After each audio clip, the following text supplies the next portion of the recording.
दोस्तों स्वागत है आपका रेडियो एनजीएफ 90.4 दिल से दिल तक पर। मैं हूं आपके साथ जितेश और शो का नाम है एक मुलाकात खास शख्सियत के साथ। एक मुलाकात खास शख्सियत के साथ कार्यक्रम में आज हमारे साथ जुड़ी हैं डॉक्टर पिंकी, जो कि सोमार्थ ग्रुप मीत्रौल से ताल्लुकात रखती हैं। मैम, सबसे पहले 90.4 फ्रीक्वेंसी पर हम आपका स्वागत करेंगे। आप सभी को मेरा नमस्कार। मैं डॉक्टर पिंकी सोमार्थ मित्रोल में आपके यहाँ पे स्वास्थ्य से संबंधित शोध कर रहे हैं, जिसमें कि हम बहुत सारी बीमारियों की खोज करते हैं और पता लगाते हैं कि इन बीमारियों के पीछे क्या कारण है। बिल्कुल दोस्तों, हम पता लगाते हैं कि इन बीमारियों के पीछे क्या कारण है। रेडियो एनजीएफ 90.4 पर मैम बात करेंगे आज यानी 2 अप्रैल की, और 2 अप्रैल को इंटरनेशनल ऑटिज्म डे मनाया जा रहा है। ऑटिज्म की आपसे बात करेंगे, विस्तार से चर्चा करेंगे। 8930904904 हमारा नंबर है, जिस पर कॉल करके आप भी हमारे साथ जुड़ सकते हैं। तो मैम, हम आपसे जानना चाहेंगे कि ऑटिज्म जो है ये क्या बीमारी है। जैसा कि आप सब जानते हैं, ऑटिज्म को ऑटिज्म स्पेक्ट्रम डिसऑर्डर के नाम से जाना जाता है। ये एक मानसिक बीमारी है जिससे कि हमारे दिमाग में कुछ गड़बड़ी हो जाती है, जिससे कि हमारे जो डेवलपमेंट है दिमाग की वो खराब हो जाती है। इसके बहुत सारी चीजें हैं जिनसे हम पता चलेगा कि ऑटिज्म डिसऑर्डर है क्या। सबसे पहला, कम्युनिकेशन में दिक्कत हो जाएगी, सोशल इंटरेक्शन में दिक्कत हो जाएगी, बच्चा आई कांटेक्ट नहीं करेगा और किसी भी चीज को बार बार रिपीट करेगा।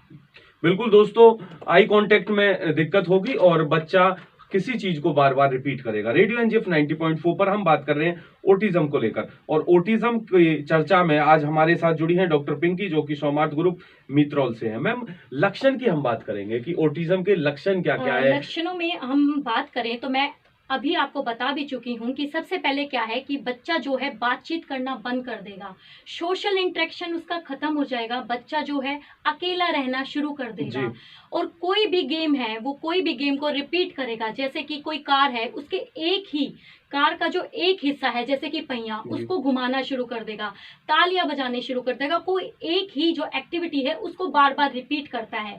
दूसरा, वो किसी के साथ भी किसी इंसान की सोशल इमोशंस को नहीं समझेगा, उसको इमोशन समझने में बहुत दिक्कत आती है और सोशल इमोशन नहीं समझेगा। उसके अलावा there are lot of things जिनसे हम उसकी पहचान कर सकते हैं। बच्चा अकेला रहेगा, अकेले रहने के साथ साथ उसका क्या होता है कि उसने अपने आप को कमरे में बंद कर लेता है, अपने आप को नुकसान पहुंचाने की कोशिश करता है, उसका एग्रेसिव बिहेवियर होता है।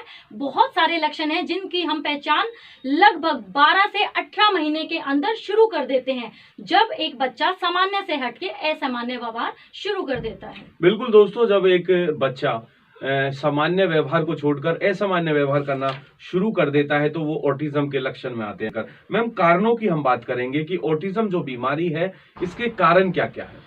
जैसा कि आप सभी जानते हैं कि ऑटिज्म जो है दिमाग की बीमारी है, तो दिमाग में कुछ जीन्स जो होते हैं उनकी गड़बड़ी के कारण ये होता है। कुछ सेल्स जो हमारे दिमाग के बीच संपर्क बनाते हैं, उन सेल्स में जब कोई कमी आ जाती है उसके कारण ऑटिज्म होता है। प्रेगनेंसी के दौरान खाई गई दवाइयाँ भी उस पर इफेक्ट करती हैं, और कभी कभार आप देखते हैं कि जिन माता पिताओं की एज ज़्यादा हो जाती है उनमें भी ये लक्षण देखने को मिलते हैं। फ्रेजाइल एक्स सिंड्रोम एक होता है, उसकी वजह से भी ऑटिज्म होने के चांसेस बढ़ जाते हैं। आप देखते हैं कि जब बच्चा पैदा होता है, अगर उस बच्चे का वजन 2.5 से कम है तो प्री मैच्योर जो डिलीवरीज होती हैं या लो बर्थ बेबीज जो होते हैं उनमें ये होने के चांसेस बढ़ जाते हैं।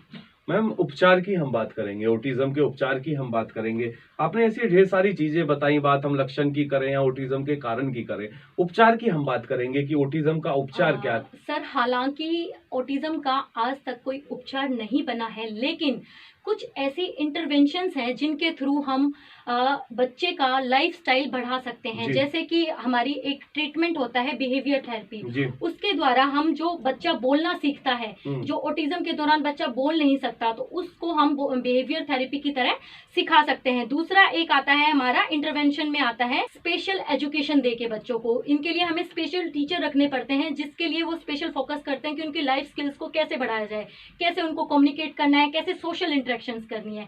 हालांकि इसके साथ कुछ और बीमारियां भी जुड़ी रहती हैं, जैसे attention deficit hyper disorder, depression या लर्निंग डिसऑर्डर, या बच्चा बहुत ही ज्यादा एग्रेसिव है। तो इन बीमारियों के साथ हम क्या करते हैं कि एंटी जो एंजाइटी डोसेज होती हैं, दवाइयां जो होती हैं वही हम दे सकते हैं, लेकिन ऑटिज्म के लिए नहीं, वो उसके साथ जो बीमारियां चलती हैं उनको ठीक करने के लिए हम कुछ दवाइयां दे सकते हैं।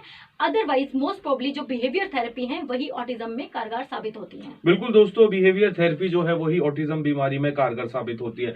मैम, एक मुलाकात खास शख्सियत का आखिरी सवाल हम आपसे जानना चाहेंगे। ऑटिज्म को लेकर हमने विस्तार से बात की, बात लक्षण की हो, उपचार की हो और ऑटिज्म की हो। अब हम आपसे जानना चाहेंगे कि हमारी कम्युनिटी या हमारे आसपास जो लोग हैं, उनके पेरेंट्स जो हैं, बच्चों के जो पेरेंट्स हैं, उनको आप क्या मैसेज देना चाहोगे कि ऑटिज्म किसी को बच्चे को हो जाता है तो वो उसे कैसे ट्रीट कर सकते हैं, या फिर क्या क्या ऐसी चीजें हैं जो एक पेरेंट्स अपने बच्चों के लिए कर सकते हैं? देखिए, हमारे यहाँ पे आपको पता है सरकारी अस्पताल है, और सरकारी अस्पताल में इंटरवेंशन सेंटर है। जी। अगर आपको लग रहा है आपके बच्चे में ये कोई भी लक्षण है, मेनली इसके 3 लक्षण हैं जो मैं आपको एक बार फिर से समराइज करूंगी: कम्युनिकेशन, सोशल इंटरेक्शन और रिपीटेशन। अगर आपको इन तीनों लक्षणों में से भी कोई भी लक्षण नजर आ रहा है तो आपको डायरेक्टली इंटरवेंशन सेंटर जाना है, वहां जाके कोऑर्डिनेट करना है और पता लगाना है कि क्या आपके बच्चे को ऑटिज्म है। अगर आपके बच्चे को ऑटिज्म आता है तो वो आपको बहुत सारी थेरेपीज हैं जो बताएंगे, और ये जो लक्षण है लगभग आपको 12 से 18 महीने के अंदर दिखने शुरू हो जाएंगे। बिल्कुल दोस्तों, 12 से 18 महीने के अंदर ये लक्षण आपको दिखने शुरू हो जाएंगे। रेडियो एनजीएफ 90.4 पर मैम आपका तहे दिल से धन्यवाद, आप हमारे साथ जुड़े और ऑटिज्म को लेकर इतनी खास जानकारी आपने शेयर की। Thank you so much sir. Thank बिल्कुल यू। दोस्तों, एक मुलाकात खास शख्सियत कार्यक्रम में आज के लिए बस इतना ही। कल फिर से जुड़ेंगे एक नई शख्सियत के साथ। तब तक आप सुनते रहें रेडियो एनजीएफ 90.4 दिल से दिल तक। जय हिंद, जय भारत।